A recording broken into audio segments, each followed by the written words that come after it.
Good morning students. देखिए बच्चों, इससे जस्ट पहले जो हमारा लेक्चर हुआ था वो हमने पाठ 10 गति एवं दूरियों का मापन, इसके बारे में हमने कुछ सीखा था और समझा। इसी चैप्टर को आज हम क्या कर रहे हैं, आगे कंटिन्यू कर रहे हैं। ओके बच्चों, तो हमें बस सीखना था गति एवं दूरियों का मापन। बस हम बात कर रहे थे गति यानी मूवमेंट क्या होता है, यानी एक स्थान से दूसरे स्थान पर जाना, यानी स्थान परिवर्तन होना ही क्या कहलाता है बच्चों, गति कहलाता है। रही बात दूरियों का, तो दूरी क्या होती है, एक स्थान से दूसरे स्थान के बीच की कितना डिफरेंस है, कितना फासला है, इसे ही क्या कहते हैं हम, दूरी। अगर हम बात कर लेंगे टेबल की, एक कमरे की, तो हम इसकी दूरी मापते हैं कि एक दीवार से लेकर दूसरी दीवार के बीच की दूरी, डिस्टेंस कितना है, उसे क्या हम मापन जो करना होता है वो क्या कहता है, दूरियों का मापन। इसके अलावा हमने कल देखा था कि हम जो दूरियों का मापन है, जो डिस्टेंस का मापन है बच्चों, को हम वैसे पुराने जमाने में अलग तरीके से होता था, लेकिन अभी भी अगर जैसे पुराने जमाने में जो होता था कि हम देखें कि हैंड स्पैन यानी हाथ के उंगलियों के हिसाब से मापना, यानी एक ये दो करके हमें मापना, या फिर हम फुट के हिसाब से, पैरों के कदमों के हिसाब से किसी को नापना, यानी आर्म लाइन यानी हमारी भुजा जो होती है, भुजा के आधार पर किसी को मापना। लेकिन इन मापों के द्वारा जो नतीजे निकलते हैं बच्चों, वो रिलायबल नहीं होते हैं, विश्वसनीय नहीं होते हैं। क्यों नहीं होते हैं? क्योंकि पर्सन टू पर्सन क्या होता है, शेप एंड साइज बॉडी की सबकी अलग अलग होती है, डिफरेंस होती है, डिफर होती है ना, एक दूसरे से अलग होती है। अलग होगी तो चाहे वो मेरा हाथ इतना बड़ा है अभी, तो जो मुझसे हाइट में कम होगा या तो मुझसे हाइट में अधिक होगा, तो उनके हाथ का साइज भी क्या होगा, अलग होगा, उनकी आर्म लेंथ भी अलग होगी, उनका जो फुट का जो पैर का नाप है वो भी अलग होगा। तो क्या होगा, ये पर्सन टू पर्सन क्या होते हैं, डिफर होते हैं। इसलिए हम इन चीजों के सहारे हम किसी भी चीज का माप नहीं ले सकते हैं। अब उन चीजों के लिए माप नहीं ले सकते हैं, तो सभी वैज्ञानिकों ने क्या किया, एक मीटर स्केल के लिए वो बनाया, कि एक मापक पैमाना बनाया एक, कि उसके क्या होगा, वो पर्सन टू पर्सन या प्लेस टू प्लेस डिफरेंस नहीं होगा। सभी, चाहे वो छोटा हो चाहे व्यक्ति बड़ा हो, कैसा भी हो, तो उन सबके लिए क्या होगा, वो मीटर स्केल समान होगा। ओके, यानी लंबाई को जो नापने का, दूरी को जो नापने का पैमाना है, वो सबके लिए क्या होगा, समान होगा। तो उन्होंने एक ऐसी युक्ति अपनाई, चीजों को एक लिया ऐसा कि क्या होगा उससे, कि सभी के लिए ही वो मापन की प्रक्रिया, मापन बिल्कुल समान। कल हम बात कर रहे थे एसआई यूनिट, यानी एसआई मात्रक की हम बात कर रहे थे। तो बच्चों, एसआई यूनिट यानी स्टैंडर्ड यूनिट ऑफ मेजरमेंट, मात्रक की अंतरराष्ट्रीय प्रणाली, यानी अंतरराष्ट्रीय स्तर पर जिसे मापन की प्रणाली कहा गया है, यानी सभी जगह है वो ही चीज मापन की क्रिया में काम आती है, उसे हम क्या कहते हैं, एसआई यूनिट। यानी हम बात करते हैं एसआई मात्रक, या फिर हम क्या करते हैं, एसआई यूनिट, अंतरराष्ट्रीय मापन प्रणाली। ओके, या फिर स्टैंडर्ड यूनिट ऑफ मेजरमेंट। अगर अब हम बात करते हैं कि विभिन्न चीजों की मात्रा की जो ऐसा यूनिट है वो क्या होगी, अगर हम बात करते हैं लंबाई, ओके, यानी कितनी चीज दूरी है, लंबाई का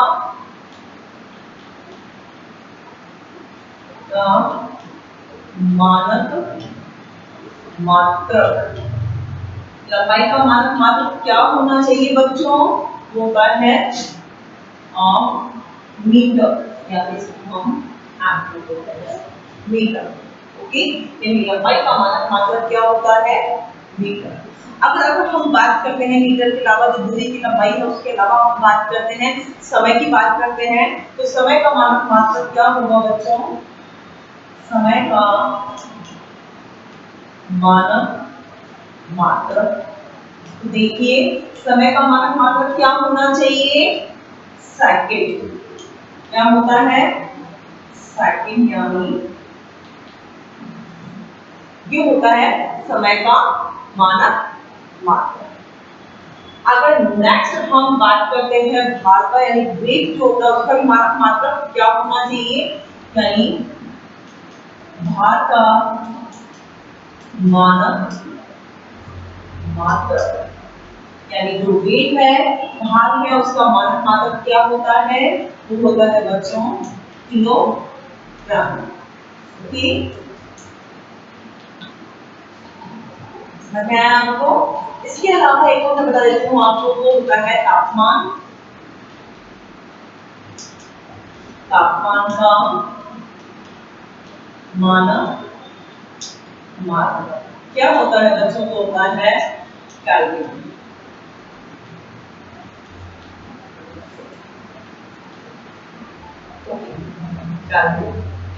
तो मैंने आपको यहाँ पे हमें दिए हैं 4 मानक मात्रक, ये आप याद करिए, ये आपके आगे के लिए अच्छे रहेंगे। यहाँ तक मैं इतना ही समझ गया हूँ, आपकी 6th क्लास है बच्चों, उसमें इतना ही बहुत है। और हमें ये ध्यान रखना है कि एसआई मात्रक यानी एसआई यूनिट होती क्या है, इसे हम कहते हैं अंतरराष्ट्रीय मापन प्रणाली हिंदी में, या फिर हम कह सकते हैं standard unit of measurement. Standard unit of measurement क्या होता है बच्चों, यानी अंतरराष्ट्रीय। अंतरराष्ट्रीय यानी केवल हम इंडिया की बात कर रहे हैं, अंतरराष्ट्रीय आउट ऑफ इंडिया नहीं, पूरे वर्ल्ड की हम बात कर रहे हैं। तो सब जगह मापन की एक निश्चित प्रणाली को अपनाया गया है, यानी वो सब जगह पर्सन टू पर्सन या प्लेस टू प्लेस डिफर नहीं करेंगी, अलग नहीं होगी। सब जगह एक ही मापन की जो प्रक्रिया प्रणाली है उसको यूज किया जाएगा, वो होता है हमारा स्टैंडर्ड यूनिट ऑफ मेजरमेंट या एसआई मात्रक या एसआई यूनिट। अगर हम बात कर रहे हैं लंबाई का मानक मात्रक यानी एसआई यूनिट ऑफ लेंथ, लंबाई की मानक मात्रक क्या होता है, वो होता है मीटर। समय का मानक मात्रक क्या होता है, सेकंड। भार का वेट का ऐसा यूनिट ऑफ वेट किलोग्राम, ऐसा यूनिट ऑफ टेम्परेचर तापमान केल्विन।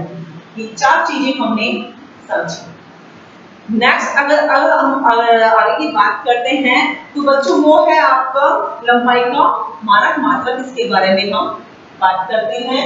देखिए हम बात कर रहे हैं लंबाई का मानक मात्रक। ओके, देखिए लंबाई का मानक मात्रक जैसे कि हमने यहाँ पे समझा है क्या होता है, मीटर होता है।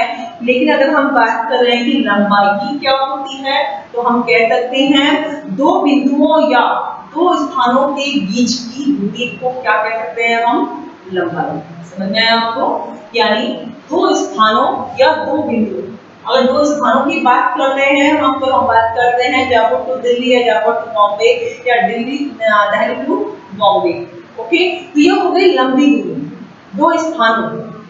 ओके, और इतनी दूरी भी नहीं कहेंगे तो हम सिंपल कहते हैं कि अजमेरी गेट से सांगानेर तक की दूरी, ये भी क्या कहलाएगी, दो स्थानों के बीच की दूरी। या हम कहते हैं दो बिंदुओं या ये दो बिंदुओं के बीच की दूरी या दो स्थानों के बीच की दूरी को भी क्या कहते हैं, लंबाई। समझ में आया, लंबाई किसे कहते हैं, तो हम कह सकते हैं दो स्थानों या दो स्थानों या दो बिंदुओं के बीच की दूरी को क्या कहते हैं, दो स्थानों या दो बिंदुओं के बीच की दूरी को लंबाई कहते हैं। ओके, इन दो स्थानों या दो बिंदुओं के बीच की दूरी को हम क्या कहते हैं, लंबाई। अब लंबाई देखिए दो स्थानों या फिर आप कह सकते हैं लंबाई, चौड़ाई की हम बात करें, गहराई की बात करें, ऊंचाई की बात करें, हाइट की बात करें, ये सब किसमें आते हैं बच्चों, किसमें आते हैं, लंबाई के मानक मात्रक। तो लंबाई के अंदर आते हैं, यानी किसी वस्तु की लंबाई, चौड़ाई, ऊंचाई, गहराई, ये सब दूरी किसमें आती है, इसमें आती है लंबाई के मानक मात्रकों में आती है, लंबाई के अंदर आई जाती है। इसको लिखने की जरूरत नहीं है, आप इसको समझ लीजिए बस ऐसे ही। किसी भी वस्तु की लंबाई, चौड़ाई, ऊंचाई या गहराई सब दूरी के मापन में आती है, ये सब दूरी होती है यानी लंबाई का मापन में आती है। नेक्स्ट हम बात करते हैं, अगर हम कम दूरी की बात करते हैं, यहाँ से मैं कहूँ कुछ ही मीटर, या फिर मैं कहूँ इस चौक की दूरी, या फिर मैं कहूँ इस डस्टर की दूरी। ओके, डस्टर की दूरी की हम बात करें, चौक की दूरी की हम बात करें, पेन या पेंसिल की दूरी की हम बात करें, यानी कम लंबाई की दूरी, यानी कम दूरी का मापन। सिंपल एक वर्ड हम लिखते हैं, कम दूरी का मापन। हम किस में करते हैं? तीन होती है इसकी दूरी का जो मापन किया जाता है वो 3 मात्रकों में किया जाता है, बेसिकली 4 मात्रकों में किया जाता है। बेसिकली एक होता है बच्चों किलो मीटर, सेकंड हम बात करते हैं मीटर, थर्ड हम बात करते हैं सेंटीमीटर, एंड लास्ट हम बात करते हैं मिलीमीटर। ओके, तो ये जो 4 हैं, इन 4 में हम किसी भी दूरी का मापन करते हैं। अब हम यहाँ पे बात कर रहे हैं कम दूरी का मापन, यानी कम दूरी जब होती है बच्चों, यानी बहुत दूरी हम बात नहीं कर रहे हैं कि हम जयपुर से दिल्ली की बात नहीं कर रहे हैं, हम उससे कम दूरी की बात कर रहे हैं। तो हम इन 3 चीजों को हम मेजरमेंट में लेते हैं, मापन में यूज करते हैं। कौन कौन सी होती है, जैसे हम बात कर रहे हैं मीटर, सेंटीमीटर और मिलीमीटर। ओके, 3 चीजें हो गई हैं। कम दूरी का मापन अगर हम करते हैं तो हम करते हैं मीटर में, या सेंटीमीटर, या मिलीमीटर।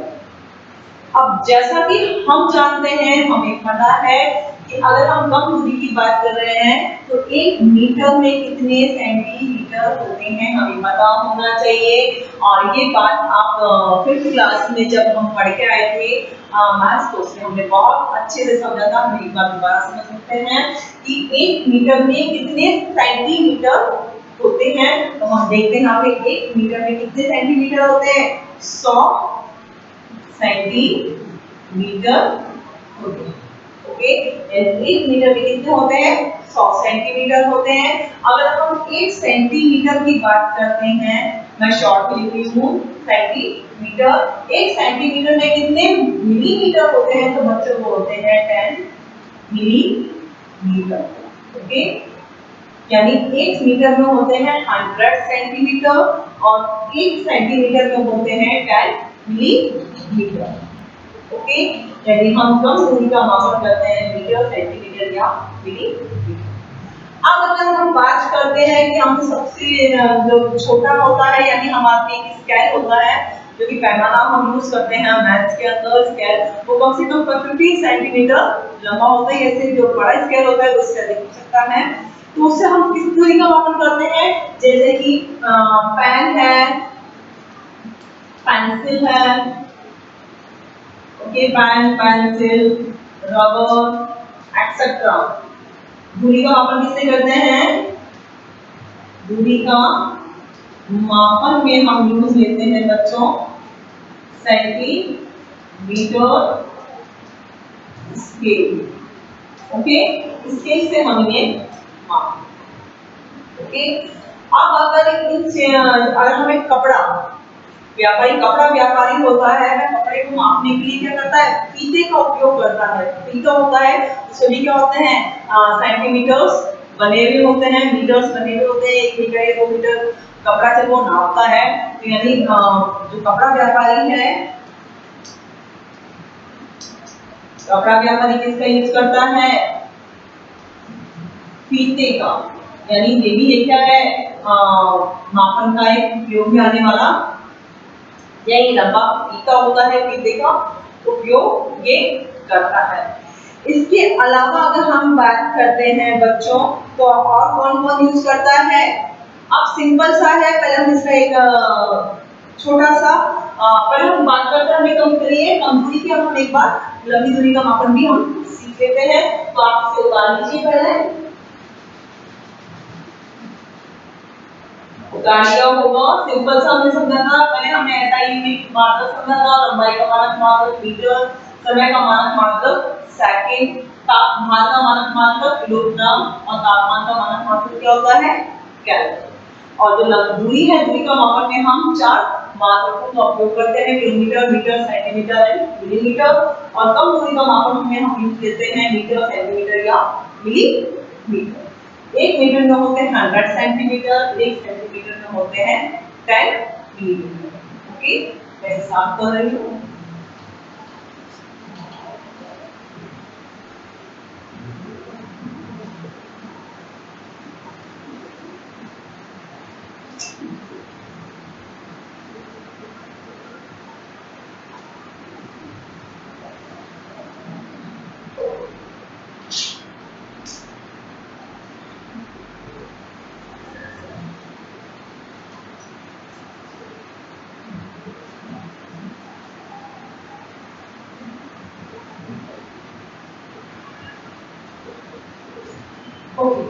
कम दूरी का मापन हमने सीख लिया। अब हम करते हैं अधिक दूरी का यानी लंबी दूरी का मापन। सेकंड हम ले रहे हैं अब लंबी दूरी का मापन। लंबी दूरी का मापन हम देख रहे हैं बच्चों। अब लंबी दूरी का मापन कैसे किया जाता है, अगर हम बात कर रहे हैं लंबी दूरी, जैसे कि हमने थोड़ी देर पहले बात करी है जयपुर टू दिल्ली या जयपुर टू गोवा, कहीं की भी, ओके, और जो कि लंबी दूरी है, तो लंबी दूरी का मापन हमेशा किसमें किया जाता है? लंबी दूरी का मापन है बच्चों, किसमें किया जाता है? किलोमीटर। ओके, लंबी दूरी का मापन किसमें किया जाता है? किलोमीटर में। और हमें पता होना चाहिए कि 1 किलोमीटर में कितने मीटर होते हैं? 1000 मीटर। ओके, और हम 1 किलोमीटर की बात करते हैं तो कितना होना चाहिए? 1000 मीटर। अब हम एक एग्जांपल लेते हैं। एग्जांपल से हम समझते हैं कि राधा का घर से जो स्कूल की दूरी है वह कितनी है? 65 किलोमीटर क्या है? दूरी है, दूर है। तो हम क्या करेंगे इसके अंदर? लिखेंगे हम, एग्जांपल लिखते हैं हम, राधा के घर से स्कूल की दूरी, अगर हम बात करते हैं 6540, कितनी है? मीटर है। ओके, क्वेश्चन हम कर रहे हैं, एग्जांपल दे रहे हैं कि राधा के घर से स्कूल की दूरी 6540 मीटर है। इसे किलोमीटर में बदलिए। सिंपल सा क्वेश्चन है कि राधा के घर से स्कूल की दूरी अगर 6500 मीटर है तो इसे आप किस में चेंज करना है? किलोमीटर में। अब इसे किलोमीटर में चेंज करना है तो हमें क्या करना होगा वो भी हम देखते हैं। देखिए, मीटर है, किलोमीटर में चेंज करना है, इंटरचेंज करना है। और जब भी हम इंटरचेंज करते हैं मात्रकों को, ये किलोमीटर सबसे बड़ा होता है, लंबी दूरी की मात्रा है, और मीटर उससे कम दूरी की मात्रा है। यानी अगर हमें किलोमीटर को मीटर में चेंज करना होगा तो हम 1000 से मल्टीप्लाई करते हैं, लेकिन हमें मीटर को किस में चेंज करना है? किलोमीटर में। तो 1000 से ही हम क्या करेंगे? आपसे डिवाइड करेंगे। ओके, डिवाइड कैसे करेंगे? यहाँ देखिए, हम कह सकते हैं राधा के घर से स्कूल, राधा के घर से स्कूल की दूरी किसमें निकालनी है हमें? किलोमीटर। किलोमीटर में कितनी आएगी हमें? ये 6540 को हमें किससे डिवाइड करना है? 1000 से 10 कैंसिल हो रही है। नीचे कितने जीरो हैं? 2 जीरो हैं। ऊपर की 2 संख्या छोड़ के हम क्या लगा देंगे? एक डॉट लगा देंगे। तो यहाँ पे हमने लिखा 6.54। आगे हमें लिखना है यहाँ पे किलोमीटर। यानी हम कह सकते हैं कि राधा के घर से स्कूल की दूरी कितनी है? 6 किलोमीटर 54 मीटर। ओके, समझ में आया आपको? इस तरह से हम दूरी का मापन कर सकते हैं। और किसी भी मात्रक में कर सकते हैं। अगर हमें किलोमीटर को मीटर में चेंज करना हो या मीटर को सेंटीमीटर में चेंज करना हो या सेंटीमीटर को मिलीमीटर में चेंज करना हो तो हम इंटरचेंज भी आसानी से कर सकते हैं। तो हम कह सकते हैं कि लंबी दूरी की जो मात्रा जो मापन है वो हमेशा हम इसमें करते हैं किलोमीटर में। उससे कम छोटा जो छोटा मात्रक है वो होता है मीटर, उससे छोटा होता है वो सेंटीमीटर और सबसे छोटा क्या होता है बच्चों मिलीमीटर। अगर अब हम बात करें एक सिंपल सी बात है हमने पहले सीखी थी कि लंबाई का मानक मात्रक याद रखिएगा बच्चों, एक क्वेश्चन बहुत पूछा जाता है ऑब्जेक्टिव क्वेश्चन भी आता है, वस्तुनिष्ठ क्वेश्चन भी आता है। क्या आता है इसके अंदर कि लंबाई का मानक मात्रक क्या होता है या डैश होता है, तो हम सिंपल याद रखें कि लंबाई का मानक मात्रक क्या होता है मीटर। ओके, अब नेक्स्ट हम बात करते हैं कि लंबाई की यथार्थ माप, कि लंबाई का यथार्थ माप क्या होता है। लंबाई का यथार्थ मापन, कि लंबाई का यथार्थ मापन अगर हमें करना हो तो हम क्या करेंगे, लंबाई का जो यथार्थ मापन है उसके लिए बच्चों हम मीटर पैमाना यूज करते हैं। लंबाई के यथार्थ मापन में क्या यूज करते हैं हम मीटर पैमाना। जैसा कि मैंने थोड़ी देर पहले बताया था कि अगर टेलर को दर्जी को अगर किसी कपड़े को सिलना है तो वो पहले क्या माप करता है फीते का उपयोग करता है। इसी तरह अगर कपड़ा व्यापारी है तो वो भी क्या करता है मीटर का जो फीता होता है फीते को यूज करता है। लेकिन अगर हमें छोटी सी दूरी यानी एक लंबाई क्या किसी पेंसिल में चौक की या मैं डस्टर की या किसी की जो छोटी लंबाई है उसको हम यूज करते हैं स्केल से। ओके, तो हर चीज को मापने का जो तरीका होता है बच्चों वो अलग अलग होता है। ओके, अगर इसके बाद में हम बात करते हैं कि लंबाई के मापन में हमें कौन कौन सी सावधानियां रखनी चाहिए, किस चीज को से हम केयरफुली होना चाहिए कि जब भी हम लंबाई का मापन करें। तो देखिए लंबाई के मापन में जो सावधानियां होती हैं उसको पहला की बात है कि आपको किसी भी वस्तु का अगर आपको लंबाई नापनी है, जैसे कि हम बात करते हैं सिंपली डस्टर की, मुझे इस डस्टर की लंबाई नापनी है तो डस्टर की जो लंबाई हम नापेंगे तो बच्चों जो भी हम पैमाना यूज कर रहे हैं कि मानो मैं स्केल यूज कर रही हूँ यहाँ पे तो स्केल को इस लंबाई के मापन के बिल्कुल अनुदिश यानी सीधा रखना है। अगर मैंने यहाँ पे इसको रखा है तो इसको बिल्कुल ऊपर नीचे आधा टेढ़ा नहीं रखना है, क्या करना है पहले स्केल को बिल्कुल सीधा रखना है। मान लो यहाँ पे ये स्केल है और स्केल से हमने क्या किया मापन करना है। ओके, सेकेंडरी थिंग आती है कि अब आपको इसके अलावा और क्या करना चाहिए।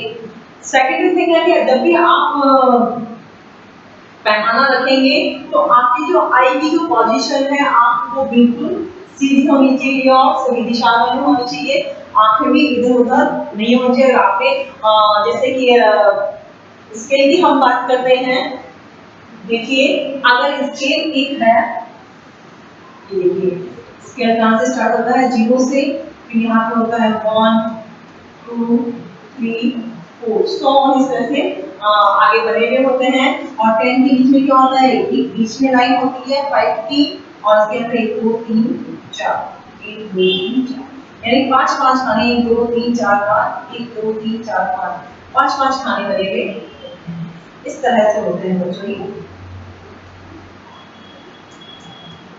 इस तरह से आपने देखा होगा इसके ऊपर मापन इस तरह से होते हैं ना।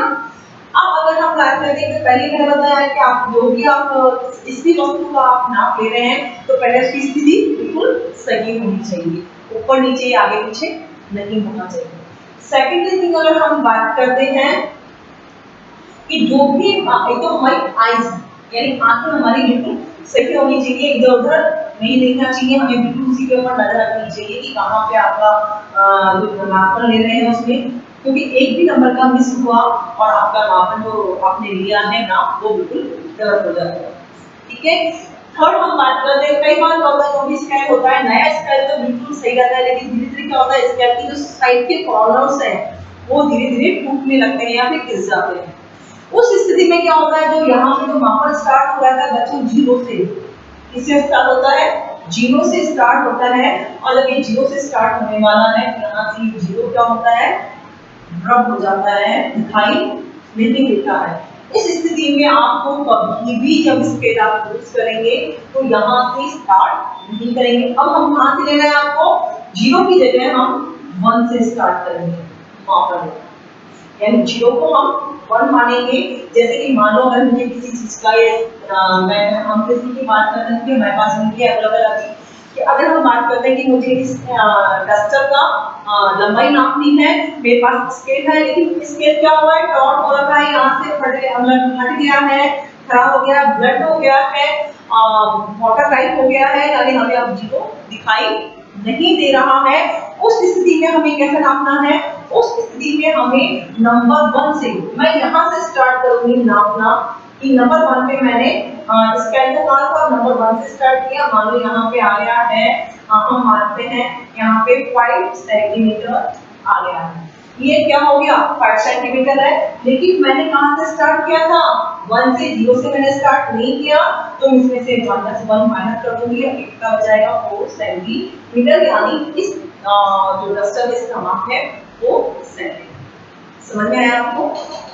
जैसे कि अगर हमने क्या किया था, यहाँ पे 1 से स्टार्ट नहीं, 0 से स्टार्ट नहीं करेंगे, जीरो हमें दिखाई नहीं दे रहा है, यहाँ पे ब्लड हो गया है, मोटा हो गया है, हमें जीरो का दिख नहीं रहा, तो हम सीधा 1 से या 2 से आप नंबर से आपको देखना स्टार्ट करें। बस आप जहां से देखें उतने नंबर जो आपने निकला है उसको माइनस कर देंगे, तो आपको ओरिजिनल जो माप है इसकी वो हमें पता चल जाएगी। तो हमें कुछ सावधानियां हैं जो कि लंबाई के मापन में हमें रखनी चाहिए।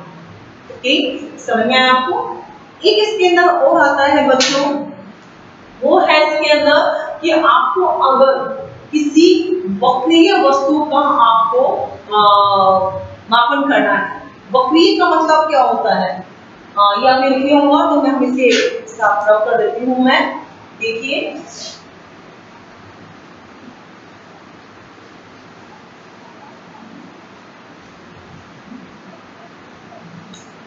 नेक्स्ट हम बात करते हैं वक्रीय लंबाई का माप। क्या है वक्रीय लंबाई का माप? कि किसी कोई वस्तु है और वो वक्रीय है। वक्रीय का मतलब ही क्या होता है, एक तो होता है, देखो बच्चों, सरल रेखा, यानी सीधी रेखा के अंदर कोई चीज होती है तो वो होती है सरल रेखा। ओके, सीधी रेखा है जिसको तो हम स्केल से, मीटर पैमाना जो कि हमारे पास में है, सीधा है, हम किसी से भी माप सकते हैं। लेकिन वक्रीय क्या होती है, वक्रीय स्थिति होती है बच्चों ऐसे वेव करती हुई, यानी वो भी सीधी नहीं होगी, ये है वक्रीय। ओके, वक्रीय स्थिति है, वक्रीय स्थिति का हम मापन कैसे करते हैं, स्केल के द्वारा तो नहीं हो सकता, स्केल के द्वारा मापन नहीं हो सकता, तो किसके द्वारा मापन करेंगे हम? इसके लिए हम यूज करते हैं बच्चों एक धागा, थ्रेड होता है धागा, वो धागा हम यूज करते हैं। और मान लो यहाँ पे मैंने लगा दिया ए स्थिति बना दी और यहाँ की बनाई मैंने बी, यानी मुझे ए से लेकर के बीच की दूरी हमें पता करनी है। ये वक्रीय रेखा है, वक्रीय रेखा की लंबाई को जैसे कि मैंने बताया हम स्केल से नहीं नाप सकते।